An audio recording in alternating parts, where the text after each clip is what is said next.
Welcome back to the Investigator discussion series. I'm rather Incoherent, and today we're talking about possibly the most severely nerfed investigator in the history of Arkham horror, Mandy Thompson.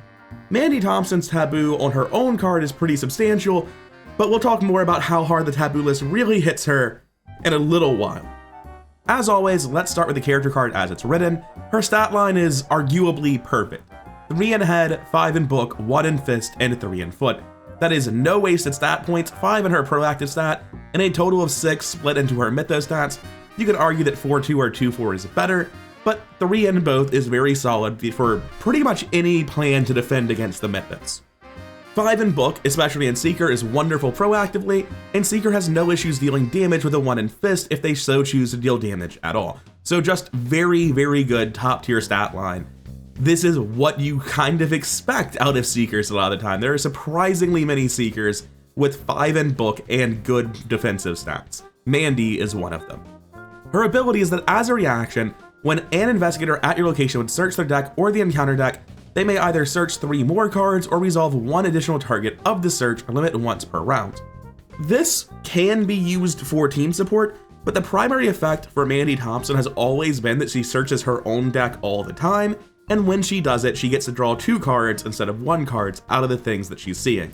There's also a couple of very specific interactions that make this uniquely powerful, where you're going to get tons and tons of value by not just drawing the card, but actually triggering it twice, and we'll talk more about that in a little bit.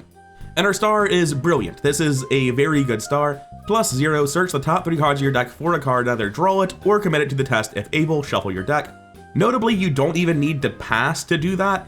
Even if you're like testing 3 to 4 in the mythos against the crypt chill and you fail, you still get the scry. And if you can commit it, it's actually able to make you pass the test. Although there's not a ton of cards that would meet that criteria.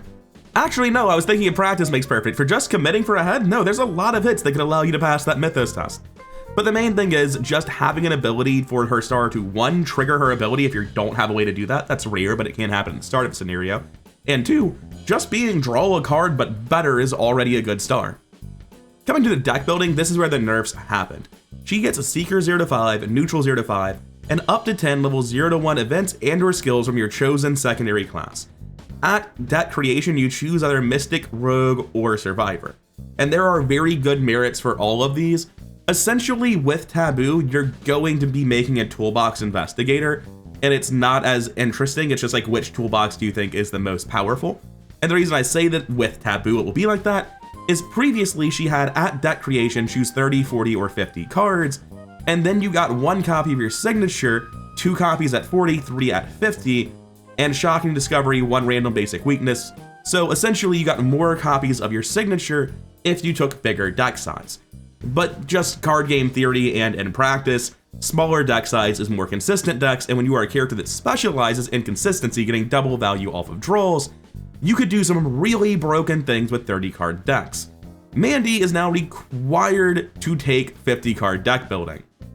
As a result of this, even though she specializes in doubling scry effects, it's harder to fit enough scries to really reliably use this to the degree that old Mandy used to. And even when you do, you're searching through a deck that's about 70% bigger. And those scries just end up being less consistent and less valuable in the bigger deck, and most importantly of all, prevent you from rapidly cycling your deck, because even if you do draw all the stuff you need out of your deck, you still have to draw the other 20 cards before you can shuffle your discard pile and play it again. So Mandy ends up in a really weird spot with the Taboo list, where her stat line is still incredible, her ability is very good if you can find a way to trigger it, and there are enough ways to trigger it that you should still reasonably expect to get that within the first couple of rounds, but then you're searching a much larger deck with much lower average card quality. However, we're also late enough in the game that a 50 card toolbox deck with 10 cards from either Mystic, Rogue, or Survivor is still really, really high average card quality, right? It's just a very good deck, but you're not doing a broken combo thing with Mandy Thompson anymore. And as a result, I don't really have strong opinions about what an optimal Mandy Thompson will look like, and I'm going to do something I don't normally do in this video series, which is show off Untabooed Mandy first. The reason I want to show off Untabooed Mandy is because if you've heard about Seekers getting rogue cards nerfed, or conversely, if you've heard about Mandy Thompson being specifically targeted by the Taboo list, let's show off how true that is. Let's go to the edit page. And if we just quickly swap between no taboo list and the current one, you'll notice quite a few more changes than the average deck, won't you? Notably, 3 aces removed from the game. The things you do with it are strictly not allowed. Double or nothing is banned. Quick thinking actually got tabooed more because of mostly Amanda, a little bit Silas, not so much Mandy for once. Sleight of hand, that's just Seekers in general, same with Necronomicon. Mr. Rook was cracked in general, but uniquely so in Mandy. Pathfinder's not her fault. Knowledge is power, this is very much going with the Necronomicon, changed same as the sleight of hand. While these cards are tabooed from the Necronomicon and not specifically Mandy, Mandy with her consistent drawl and a Mr. Rook was the best at using these combos, and this is a very different deck than any other Kluber in the game. This is more or less the exact deck that we're running in Hunters of the Mythos right now. My team wanted to run without Taboo because we weren't required to run Taboo, and they never get to play with stuff like this because we always play with Taboo at our table. And this is one of the most disgustingly powerful Klubers in the game. Just very regularly you cycle your deck non-stop with this Mandy. You're using Segment of Onyx constantly for teleports as move actions or just to get a clue. Without Taboo, when it breaks, instead of removing from game, it shuffles back into your deck, which makes it very easy to reassemble the pendant over and over and over again in a given game. The Necronomicon gives you a way to just get 2 clues from any location every time it enters play, which is going to happen twice per deck cycle with Sleight of Hand, and you can also use your Knowledge as Power to trigger that as well. Additionally, you don't have to use it for clues. You can use it for unexpected courages to break any scenario test. You can use it to just draw 6 cards. You can deal 3 damage to an enemy, and the main way this will contribute on dealing with enemies is Knowledge as Power for damage, because that's just 8 damage to a boss, which is really, really substantial.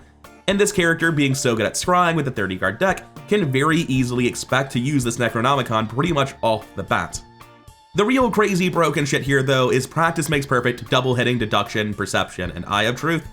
So you're very reliably just going to get incredibly strong things where you pull both Deduction and Perception and then put them into your hand, or Perception and Eye of Truth. Sure, you don't get the extra clues, but you pass the test pretty much guaranteed. You get this for later. And the craziest thing by far in this deck is that every deck cycle, at some point you will commit 3 copies of 3 aces, double or nothing to a skill test, which will automatically pass. It's going to be an Investigate, so you'll get at least 2 clues, 6 cards, and 6 resources. And then if you committed Deduction to that test, let's just go ahead and up that 2 clues to 6. You committed a Perception, all right, instead of drawing 6 cards, let's draw 10. Quick thinking, gain 2 actions. It is incredibly disgusting how quickly this Mandy enables all of this. The Falsian bargains really could be anything, but I do want to show off how insane the original Untabooed Mandy is. And if you look at this 34 experience deck, that's really not that much. This Cryptic Research could have been Deep Knowledges. These Eye of Truths could have been not here. You cut both Eye of Truths, both Cryptic Researches. We dropped from 34 all the way down to 16. The deck core is nothing. It's just the Necronomicon Segment of Onyx. That's it, basically. So yeah, Vanilla Mandy was crazy, not just in this regard. You could build so many different powerful Mandy decks where the insane consistency of 30 card untabooed Mr. Rook with Mandy Thompson's ability and stat line just allow you to do a million different things. In my opinion, the most powerful one is just Necronomicon for free every turn over and over and over again, while simultaneously using double or nothing with 3 aces and deductions to instantly clear an entire location and just completely refill on resources and cards. It's a very, very strong deck and a very, very cool thing that no one else ever really got to play, and the Taboo list is making damn sure no one else ever really gets to play it again. Coming over to what I would probably end up playing if I played a Mandy today, it would look something like this. If I play any Mandy, it's going to be a Toolbox Mandy. For the reasons I outlined with the 50 card deck, I just don't really think you can play any sort of dedicated combo deck in Mandy. So you're looking for whichever off class gives you the most powerful 10 cards in general. You're looking for the best 40 cards in general. You don't want a bunch of niche things because it's going to be harder to reliably find them when you need them, and you don't want a bunch of finicky combo pieces because they might just be at opposite ends of your enormous deck. This deck is running Old Books of Lore, Mr. Rooks, Research Librarians, and Practice Makes Perfect as its scry effects. The main one you're definitely looking for is Old Book of Lore. Research Librarian is uniquely bad in Mandy because the first time you play one, it is guaranteed to hit your signature weakness, Shocking Discovery, which will then cancel the search, which feels pretty bad. However, you are able to find this with other search effects as well, and you really, really want to find that old book of lore to the point where playing an ally just to kill this and give yourself the ability to look for things in the future reliably isn't that terrible. Do I like running Research Librarian in this deck? No. But I have a 50 card deck and Old Book of Lore is the one infinitely reusable scry effect in Mandy. So even though Research Librarian has anti-synergy, I'm really attached to running it just to get my best possible odds of finding Old Book of Lore. Mr. Rook is still absolutely worth running. I'm running Charismas because if you're going to reliably find an ally asset at 50 cards, you really need like 6 allies. But then if you draw all of them without Charismas, your hand is terrible. So I really gravitate towards a big pile of allies and 2 Charismas in this sort of deck. Higher Education is disproportionately good in a Mandy now, because most of the time when you spend your experience, it's going to take you longer to draw it with a 50 card deck. So being able to spend it on a permanent card like this that will give you value guaranteed is actually better than it normally would be in somebody else, except for maybe a Rex. And I think almost the entire deck can be summarized as just generically good cards. Surprising Find is not generically good. This is usually not making it into a deck, but with 50 cards going into the deck and hoping that I have an Old Book of Lore in play, I'm pretty comfortable running Surprising Finds. To be honest, this might just be wrong. I might just be overhyping the card based on high variance in the past, but I like Surprising Find, and when I need to fill up this many deck slots, 3 copies of this for 1 experience is actually on my radar. I've also got Astounding Revelation for more research effects because the deck is so damn big, and the rest of it really is just generically good stuff that will almost always be useful. At a Crossroads, Deep Knowledge, Unrelenting for incredible draw effects. For my off-color class, that's partly why I took red, is because it gives you so much draw in your massive deck, but I also have Nature of the Beast, which is a generically good card, milling some dangerous stuff in the encounter deck, and getting you a clue from any location. Lucky, which is just Mythos Resilience in a huge way, and it's more than that, but that's the main thing it tends to be. And Sharp Vision, which is deduction with extra steps. I think at this point in the card pool, Mandy's gonna be pretty similar in power regardless of which off class you take. All of them have a little bit of draw, all of them have a little bit of acceleration, all of them have a little bit of Mythos Resilience. None of them are insane, and I think of the lot, the most well-rounded and generally powerful is Survivor. But I will go to my grave preaching the power of Survivor Seeker, because you add a Crossroads plus Unrelenting to an already powerful draw engine, and well, that does a lot to make up for your 50 cards in this case. And other characters like Min and Daryl, it's much more powerful, but here it's just making up for lost time. And the rest of the deck is just generically good Seeker shit. We've got Magnifying Glass and Scroll of Secrets. Sadly, Scroll of Secrets does not work with your ability, but it is still Deep Knowledge for a hand slot and 1 resource instead of a curse. Just takes a little while to go off. And Draw is great in general. It's better when you have 50 cards. So I'm happy to have Scroll of Secrets in the deck. Magnifying Glass is a book boost, Milan is economy and book boost, Pathfinder is movement, Shortcut is movement. Practice Makes Perfect is pretty good. We have a huge pile of practice skills for it. 2 analysis, 2 deduction, 2 perception, 2 plan of action, and 2 unrelenting. It's not quite as reliable as you would want at 50 cards, but it's still pretty good. Of those skills, I think people are familiar with most of them. We also have Eureka for general Mythos Resilience and draw. And we have, has anyone not been covered yet? That's like generically good cards is the name of the game when I'm playing a Mandy deck. If I've missed something, my opinion of it is that it's generically good. I think I skipped over Burn the Midnight Oil and Crack the Case. It's worth noting the deck is generally very cheap. Almost all of my events are 0 cost or 1 cost if they have a cost at all. The main thing I'll be spending money on, not much, is my assets. Scroll of Secrets and Magnifying Glass at 1, Book of Lore at 2, Milan paying for himself.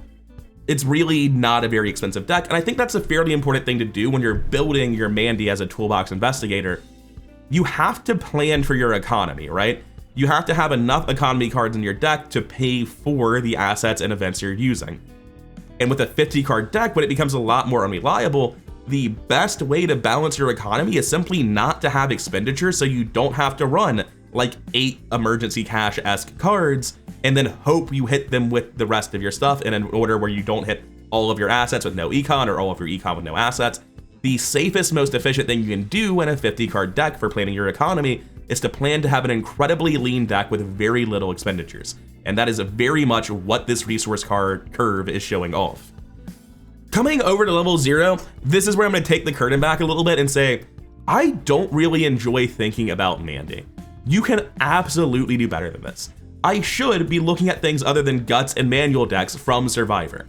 There's so many cards that you can consider putting in Mandy, and for me, it's sort of exhausting trying to be like, all right, for the 48th, 49th, and 50th cards in the deck, what are the best things that I can do? Frankly, Surprising Find is probably worse than an Unrelenting and 2 other cards going into the deck, but I don't want to think about it. For me, optimizing a toolbox when you get down to the last cards isn't very fun. And this is something I'm going to cover a lot more when I talk about Parallel Pete, where when I'm making these videos and talking about optimal forms of a character, if the character isn't fun to optimize, my opinions on them get a lot less interesting. A big part of why we ended up going with Untabooed Mandy is because she's really cool and really interesting and really unique. Frankly, the Toolbox Mandy isn't. You can build any Seeker as a Toolbox Investigator. You can just put in the generically good cards, and you can do this sort of game plan with anyone. It's not unique to Mandy. The thing unique to Mandy is that she has no choice but to do this, because any combo interaction, despite her ability being a consistency-based ability, it's undermined completely by her mandatory 50-card deck, which feels really bad for me. And in this level 0 deck, look what I found is obviously great. There's almost certainly a way that you can run things better than manual decks and guts, but frankly, my opinion on optimizing a deck at this point is, are guts and manual decks good in Mandy? Yeah, absolutely. She has viable mythos stats. Then I'm not gonna think about it further. I'm able to sink a basically indefinite amount of time into optimizing any character.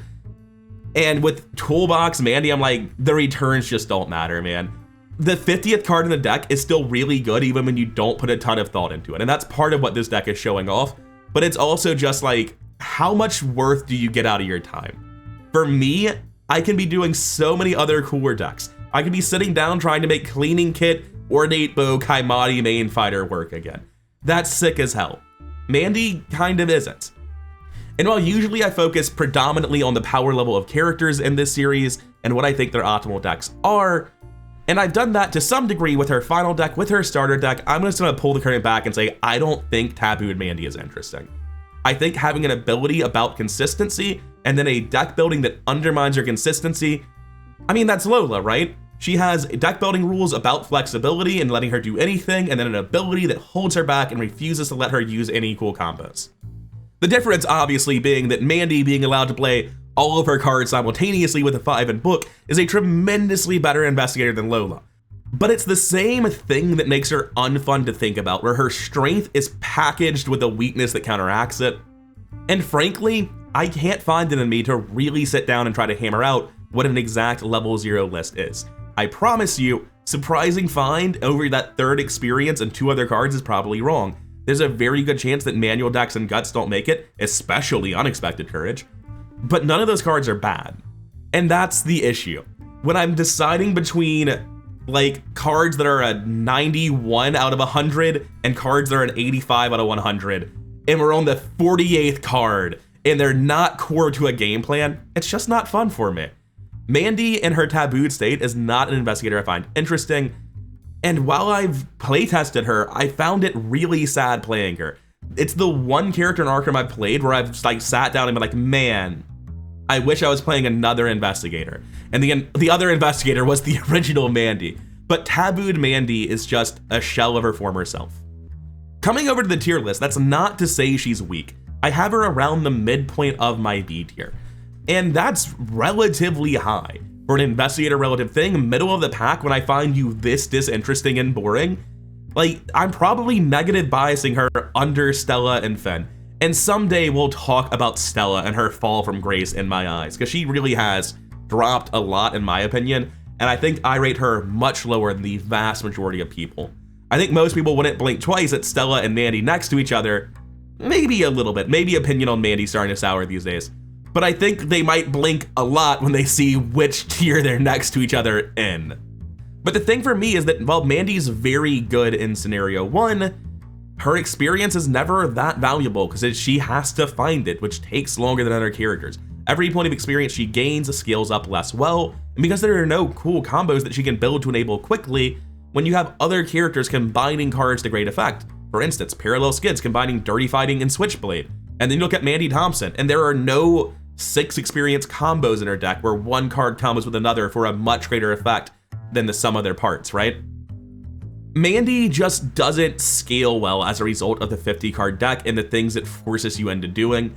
Additionally, her base power level the really crazy stuff she was always doing, like just drawing really fast and cycling practice makes perfect with deduction, just straight up can't do it. Worse than almost every Seeker in the game at it, because even if scrying 2 per turn is good, it's not 20 extra cards per deck cycle good, right? Mandy is not able to do things that traditional Seekers are able to do. She's less consistent than virtually any other Seeker. I don't think she's even the worst Seeker, I just find her disinteresting. And at the end of the day, when I try to evaluate how is someone that's like pretty seriously Mythos resilient, she has good stats and a ton of cards that can help with it. She's very powerful proactively with that 5 in her card pool. She's not consistent, she's not using combos, but just the generic value toolbox deck she can run. Where do I put that? And honestly, somewhere between like Nat Show and the top of B tier. I don't know if I'm underrating her pretty severely right now, but I want to be clear, the people I have her under, I think incredibly highly of. Hell, I've got her over Kaimani and Nat, and I love those characters. I think they're both very, very good at what they do. And the characters I have her under are sort of characters with the opposite problem. Charlie, Finn, and Stella all really come online after some core experience where they start using some broken stuff. Mandy doesn't ever really get more online than she started. I say that Rex doesn't scale particularly well. Mandy scales notably worse than Rex and starts off in a much weaker place. And before I wrap up, I do want to say that when I call her a toolbox investigator, that's almost like a flattering euphemism, right? A toolbox implies I have a bunch of different cards for a bunch of different purposes, then I'm going to like use the one best situated for the job. Mandy's the worst at doing that of any Seeker. Every other Seeker is better at putting Eye of Truth and Archive of Conduits into their deck, playing a normal Seeker game, and then using the cards they need to best support their teammates, with Eye of Truth, Archive of Conduits for healing, Crack the Case for economy, Cryptic Research, and Deep Knowledge for draw. Every other Seeker is better at being a Swiss Army knife because they can reliably find the parts of the knife they need. At least better than Mandy can. That's why I find her disinteresting, and why she alone out of almost the entire roster makes me melancholy when I play her. With the taboo, I mean. Mandy's just a character where I don't see compelling reasons to play her. I don't think she's weak. I have much more positive takes with regards to a lot of weak characters than I do about Mandy, but make no mistake, she is still quite strong. Anyway, I don't have much else to say about Mandy. While she is a shell of her former self, the old Mandy was so confidently at the top of the tier list in S+ with Amanda and Gloria that a shell of her former self still leaves her in the middle of the pack and easily beating pretty much every campaign. Anyways, that'll be all for now. I've been Rather Incoherent. Thank you for your time. If you made it this far, I'd really appreciate it if you could hit all the buttons to make the algorithm happy. And a massive thank you to everyone supporting this channel, both as patrons on Patreon and channel members here on YouTube. Thank you for your time, and I'll see you in the next one.